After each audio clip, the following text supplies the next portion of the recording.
I found the receipt in the shoebox at the top of his closet. I wasn't snooping, not really. Kellen had asked me to grab his old hiking boots because we were planning this whole weekend trip to the mountains, and I was being helpful, reaching up on tiptoe to pull down this weathered Nike box that definitely didn't contain boots. Inside were ticket stubs, a dried corsage from some high school dance, a few Polaroids, and tucked between everything else, a printed certificate on cream-colored paper. International Star Registry. The name at the top read Maple Grove Lane. Our street. The street where we'd lived as neighbors for 3 years before everything changed between us. The date on the certificate was from over a year ago, right around the time we'd started spending every evening together, when the line between friendship and something more had become so blurred, I couldn't see it anymore. I stood there in his bedroom holding this piece of paper, and my chest felt tight in that way it does when something shifts your entire understanding of reality. Kellen had bought a star. He'd named it after our street. And he'd never told me. I heard his footsteps on the stairs, coming back from the kitchen with the sandwiches we'd made for lunch, and I didn't know whether to put it back or ask him about it. My hands were shaking slightly. I chose to ask. He appeared in the doorway, 2 plates balanced in his hands, and his eyes went immediately to what I was holding. His whole face changed. Not angry, not embarrassed. Just this soft, vulnerable look that I'd seen maybe twice before, both times when he'd had too much wine and started talking about his family. He set the plates down on the dresser carefully, not looking at me, and I watched his jaw work, like he was trying to find words. "You weren't supposed to find that," he said quietly. His voice had this quality to it, like he was confessing something. I didn't know what to say, so I just held up the certificate slightly. A question. He ran his hand through his dark hair, that nervous gesture he did when he was stressed about work or thinking too hard about something. It was from last February, he continued. "Remember when we had that night where the power went out in the whole neighborhood?" I remembered. We'd ended up on his roof, 2 blankets wrapped around us, looking at the stars because there was nothing else to do and nowhere else to be. The city lights had been mostly out, and you could actually see the Milky Way stretching across the sky. We'd talked for hours about everything and nothing. He'd pointed out constellations he'd learned as a kid at summer camp. I'd made up fake ones and given them ridiculous names until he was laughing so hard he had to lie back on the shingles. It had been one of those perfect nights that you don't recognize as perfect until later, when you're trying to fall asleep and you keep replaying moments in your head. "I bought it the next day," Kellen said, still not quite meeting my eyes. I don't know why. I just wanted to do something that would make that night permanent somehow. And Maple Grove Lane was the only name that made sense because that's where it happened. Where we happened. He paused, and I could see him deciding whether to say the next part, where I realized I was completely in love with you. The words hung in the air between us. We'd been together for 8 months by this point. We'd said I love you before, multiple times, in bed and over breakfast and in all the small moments in between. But this was different. This was him telling me that a year before we'd even kissed, before I'd worked up the courage to admit what I was feeling. He'd already known. He'd been sure enough to buy a star. "Why didn't you tell me?" I asked. My voice came out softer than I intended. He finally looked at me directly, and his eyes were this warm brown that always reminded me of coffee with too much cream, exactly the way I took it every morning. "Because I didn't know if you felt the same way," he said simply. "And if you didn't, I wanted to have something that was just mine. Something I could look at and remember that night and know that for those few hours, sitting on a roof looking at stars with you, I was the happiest I'd ever been. Even if it never became anything more. I set the certificate down on his bed carefully, like it was something fragile. Then I crossed the room and kissed him, my hands on either side of his face, trying to communicate everything I felt through that single point of contact. When we pulled apart, I pressed my forehead against his. "You should have told me," I whispered. He smiled, that crooked smile that had undone me from the very beginning. "Maybe," he agreed, "but I'm telling you now. That was 3 months ago. Since then, I haven't been able to stop thinking about that certificate, about the fact that Kellen had been carrying around this secret declaration of love for an entire year. It made me want to understand the whole story, to trace back through our history and find all the moments I'd missed, all the signs I'd been too scared or oblivious to see. So I've been going back through my memories, reconstructing everything, trying to understand how we got from there to here. I moved to Maple Grove Lane in September, 4 years ago now. I'd just finished graduate school and landed my first real job at a non-profit downtown. The apartment was small but affordable, a second-floor unit in one of those converted Victorian houses that are all over this part of the city. Kellen lived in the unit directly below mine. I met him on moving day when I was trying to carry a bookshelf up the stairs by myself, convinced I could do it alone because asking for help felt like admitting defeat.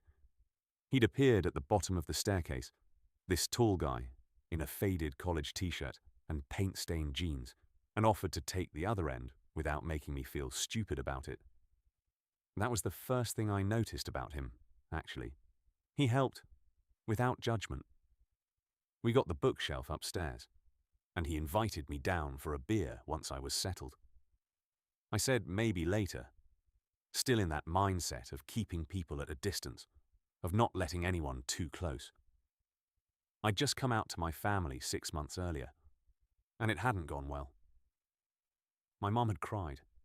My dad had gone silent. My younger sister was the only one who'd hugged me and said she loved me exactly as I was. I'd moved to this city partly for the job, but mostly to get away from all of that. To start over somewhere nobody knew me as the son who disappointed everyone. So I wasn't looking for friends. I definitely wasn't looking for anything more complicated than friends. But Kellen was persistent in the gentlest way possible. He never pushed, never demanded my time or attention, but he was always there.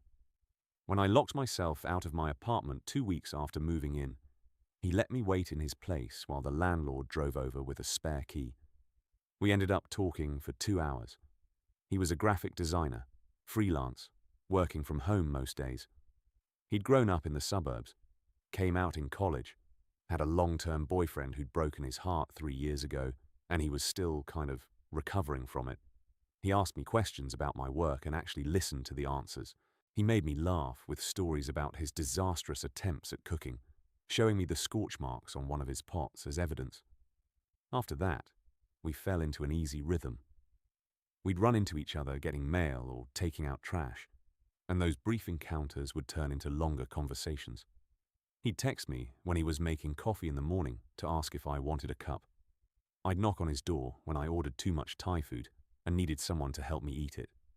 We started having dinner together once or twice a week.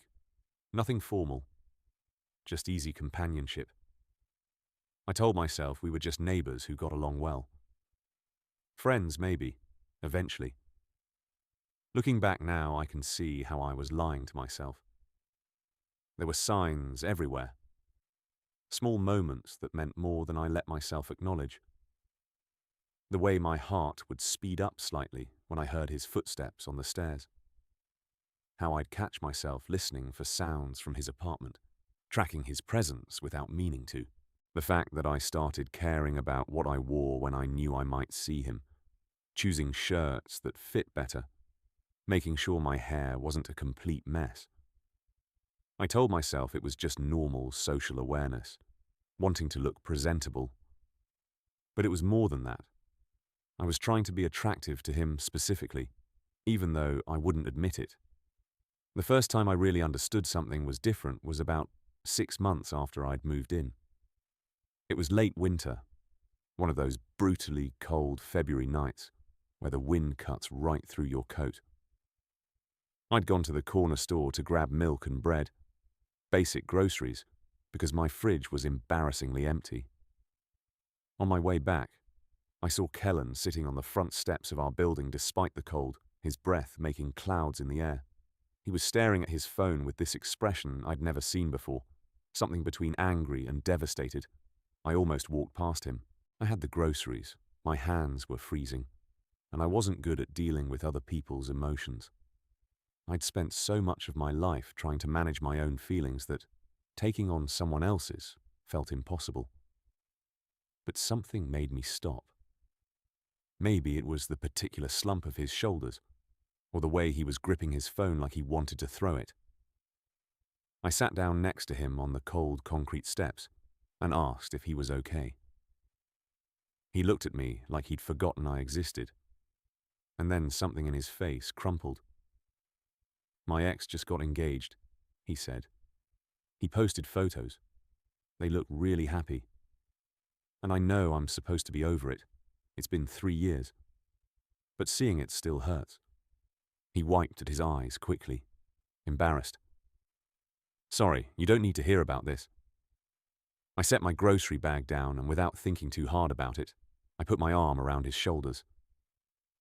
He leaned into me, and we sat there for a while, not saying anything.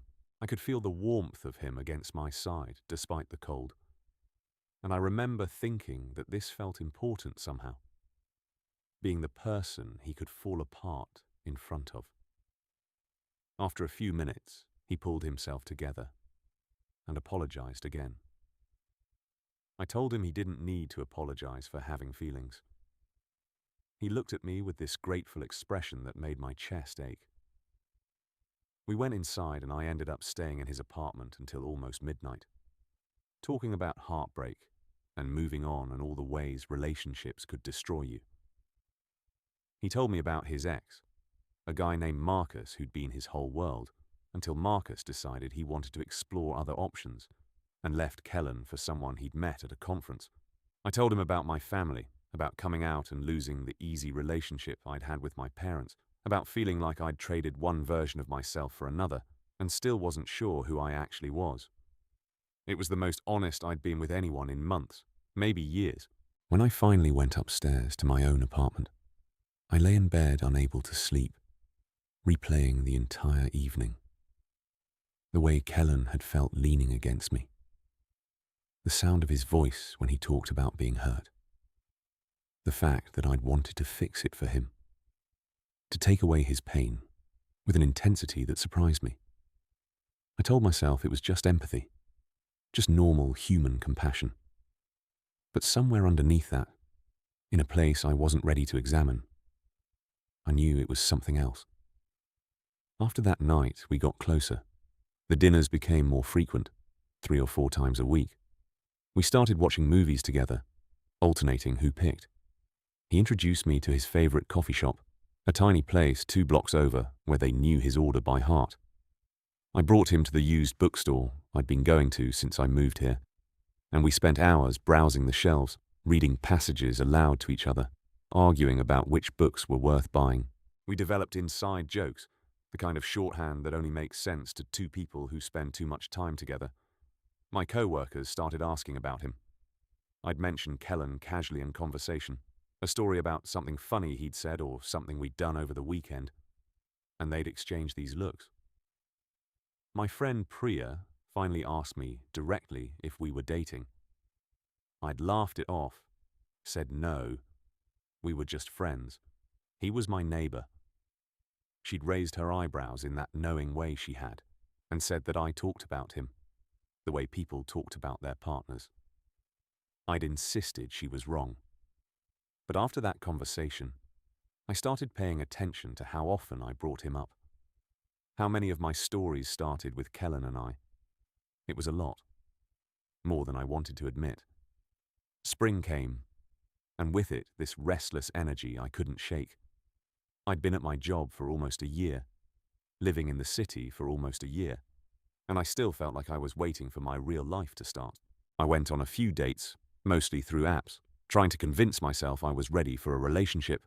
They were all fine, perfectly nice guys who I had nothing in common with. I'd sit across from them at coffee shops or restaurants, making polite conversation. And the whole time I'd be thinking about what Kellen and I would be doing if I were home instead. It got to the point where I'd schedule dates and then cancel them an hour before, making up excuses about work or not feeling well. The truth was I didn't want to be with any of them. I wanted to be with Kellen, watching bad television and arguing about whether pineapple belonged on pizza. I didn't let myself think about what that meant.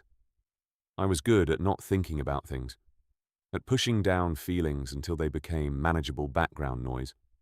I'd spent years doing it with my family, pretending their disappointment didn't hurt, acting like I was fine when I wasn't. This felt the same.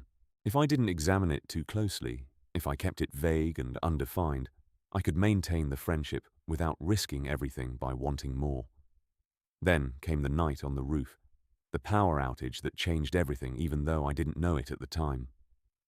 It was late February, almost a full year after the night I'd found him crying on the steps. The power went out around 8 in the evening, a transformer blown somewhere in the neighborhood. We'd been in his apartment, halfway through making dinner together, when everything went dark. We found candles and flashlights, finished cooking by candlelight like we were camping, and then Kellen suggested we go up to the roof. The building had roof access through a hatch in the top floor hallway, something I'd never bothered with before. We climbed up with blankets and the bottle of wine we'd opened for dinner, and when we got up there, the view took my breath away. Without the city lights, the stars were incredible, more than I'd ever seen from here. We spread out the blankets and lay back, shoulder to shoulder, staring up at the sky. Kellen started pointing out constellations, telling me the stories behind them. Greek myths, mostly. Gods and heroes turned into patterns of light. His voice was soft and steady, and I found myself watching his profile more than the stars, the way the moonlight caught the angles of his face. At some point, I started making up my own constellations, connecting random stars and inventing elaborate backstories. "That one's the coffee cup of destiny," I said, pointing. "And that one's the extremely tired graduate student." He laughed, and the sound of it made me feel warm despite the cold. We talked about everything that night. Our fears, our dreams, the versions of ourselves we wished we could be. Kellen told me he wanted to fall in love again, but was terrified of getting hurt. I told him I didn't know if I was capable of the kind of vulnerability that real love required, that I'd spent so long protecting myself, I wasn't sure I could stop. He turned his head to look at me, and there was something in his eyes I couldn't quite read. "You're more vulnerable than you think," he said quietly. "You just don't see it." I asked him what he meant, but he just shook his head and looked back at the stars. "Maybe someday I'll explain," he said, "when I'm braver." I wanted to push, to make him tell me, but something held me back. Instead, I reached over and took his hand, lacing our fingers together.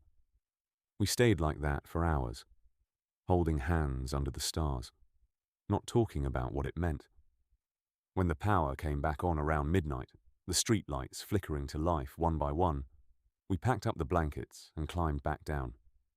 At my apartment door, we stood in the hallway for a long moment. I didn't want the night to end. I wanted to invite him in, to keep talking, to figure out what was happening between us. But I was scared. So I just said goodnight and watched him walk down the stairs to his own apartment. I lay in bed that night thinking about his hand in mine, the warmth of his shoulder pressed against mine, the way he'd looked at me when he said I was more vulnerable than I thought. I fell asleep, knowing something had changed but not ready to name what it was. The next few months were torture. I was hyper-aware of Kellen all the time, noticing things I'd trained myself not to see, the way his eyes crinkled when he smiled, how he'd touch my arm when he wanted my attention, casual and easy. The fact that he remembered everything I told him, small details I'd mentioned once and forgotten about. He'd buy my favorite snacks when he went grocery shopping, text me articles he thought I'd find interesting, show up with coffee on mornings when he knew I had early meetings. All the things he'd been doing for over a year. But now I couldn't pretend they were just friendly gestures. They felt like more. They felt like love. But I didn't know if I was projecting, seeing what I wanted to see. Maybe he was just a really good friend. Maybe I was building something out of nothing, the way I'd done with crushes in high school. Convinced someone liked me back when they were just being nice. I couldn't risk the friendship by admitting my feelings if I was wrong. So I stayed quiet and tried to act normal, even though being around him was becoming almost painful in its intensity. Summer arrived, and with it came heat waves and long evenings, and the kind of golden light that makes everything look like a memory. Kellen and I started having dinner on the back porch of our building most nights, sitting on the old wooden steps and watching the sunset. We'd talk about our days, share food, exist in this comfortable bubble that felt separate from the rest of the world. I kept thinking I should tell him how I felt, but the words wouldn't come. I was paralyzed by the fear of losing what we had, of making things awkward, of having to move to a different apartment because I'd ruined everything. Then one night in August, after too much wine and too many hours of talking in circles around everything we weren't saying, I kissed him. I don't remember deciding to do it. One moment we were sitting there, and the next I was leaning in, my hand on the back of his neck, my lips on his. He made this small, surprised sound, and then he was kissing me back, his hands coming up to frame my face, and it felt like falling and flying at the same time. When we finally broke apart, we were both breathing hard. I started to apologize, to take it back, but he stopped me. "I've been waiting for you to do that for months," he said. His voice was rough, his eyes dark in the dim porch light. "I wanted to give you time to figure it out. To be sure, I didn't want to push you into something you weren't ready for."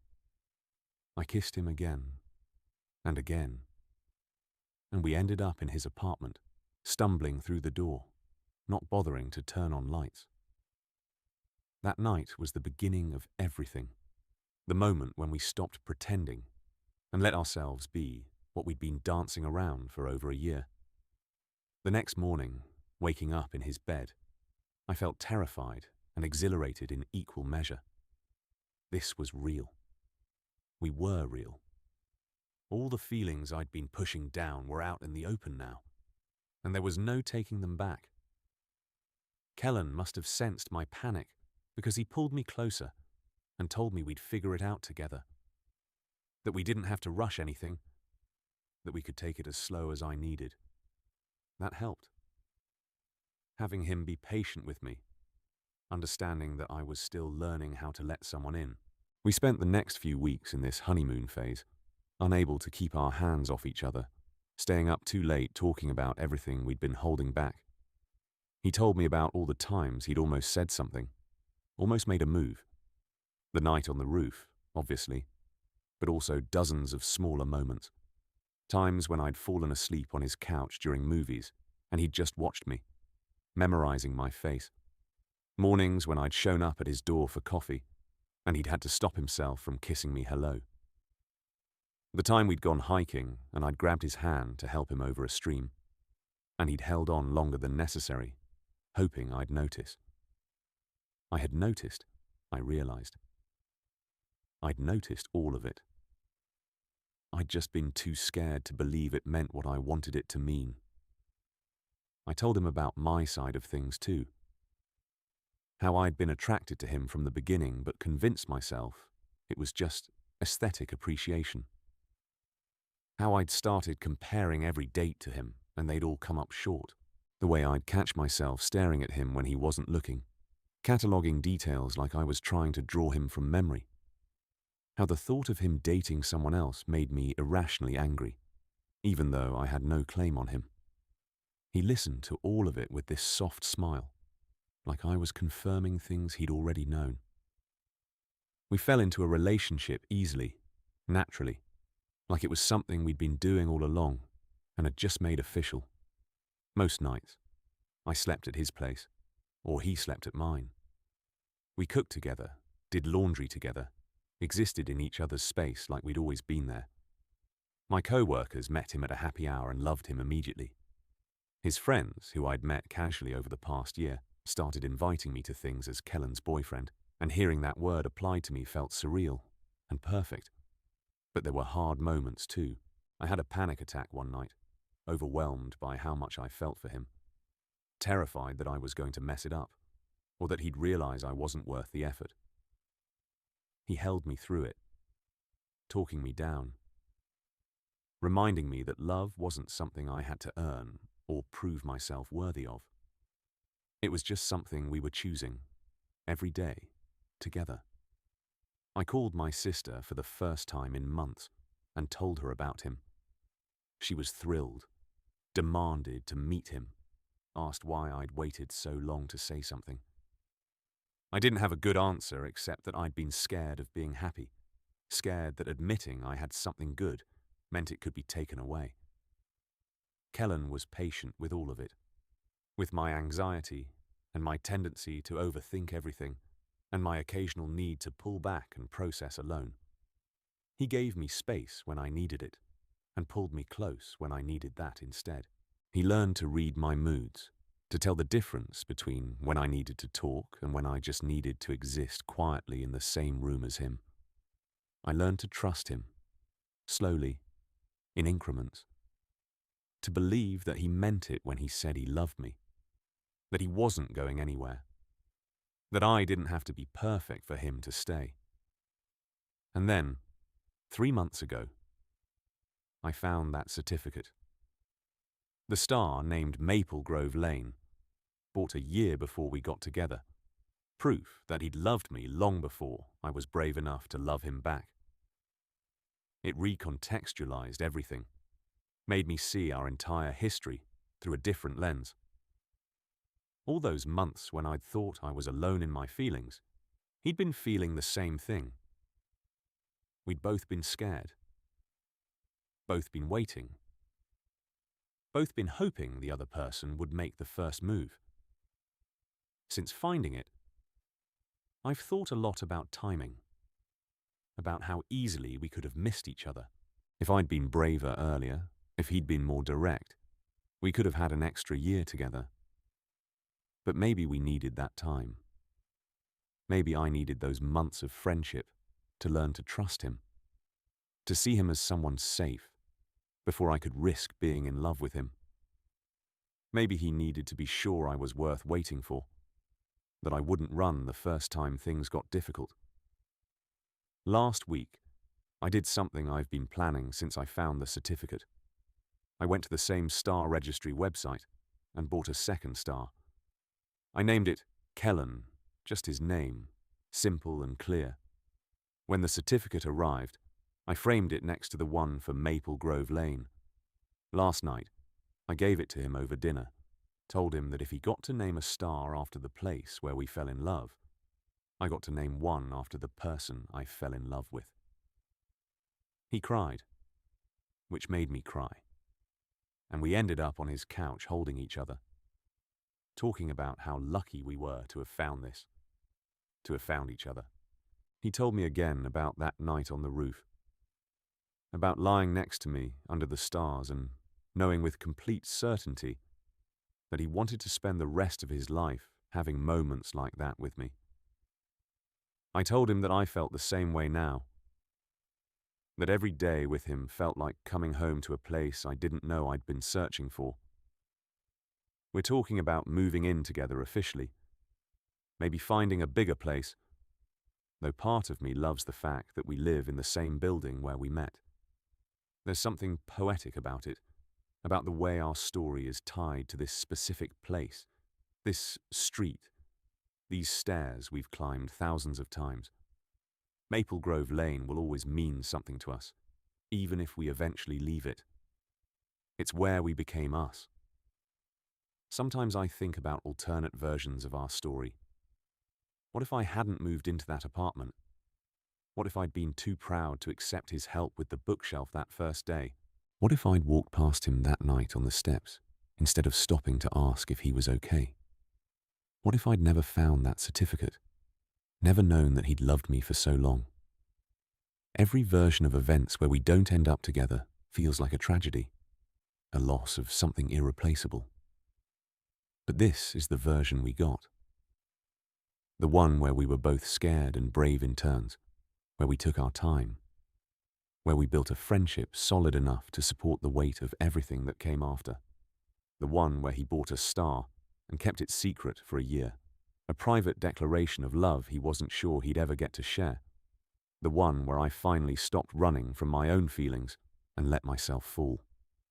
I look at those 2 certificates on his wall now, our stars, and I think about how we're all just trying to make permanent the moments that matter most, trying to hold on to the feeling of lying on a roof with someone you love, looking at stars that have been dead for millions of years but still shine bright enough to guide us home, trying to believe that love is real and solid and worth the risk of heartbreak. Kellen was right to buy that star, not because it made that night permanent, because nothing can do that, but because it was an act of faith. It was him saying, even if this never becomes anything, even if he never loves me back, this moment mattered. I existed, and he existed, and for a few hours we were perfect together, and that's worth remembering. I'm glad he told me eventually. Glad I found it. Glad we get to share the story now, instead of it being just his. Because it's not just his story anymore, it's ours. Everything is ours now. The past and the present and whatever future we're building together, one day at a time, one moment at a time, one star at a time. And sometimes, on clear nights, we still go up to the roof. We bring blankets and wine and we lie there, looking at the sky, trying to find our stars among the millions of others. We never can, of course. You can't actually see. The stars you name, they're too far away, too faint. But it doesn't matter. We know they're up there somewhere. 2 points of light bearing our names. Proof that we were here, that we loved each other, that we were brave enough to say it out loud. That's all any of us can hope for. Really. To love and be loved. To have someone who sees you completely and chooses you anyway. To find the person who makes you want to name stars after streets, who makes you believe in the kind of love you thought only existed in movies. To be someone's Maple Grove Lane, the place where everything changed, where happiness began. I found the receipt in a shoebox, and it led me here, to this moment, to this life, to this love, and I wouldn't change a single thing about how we got here.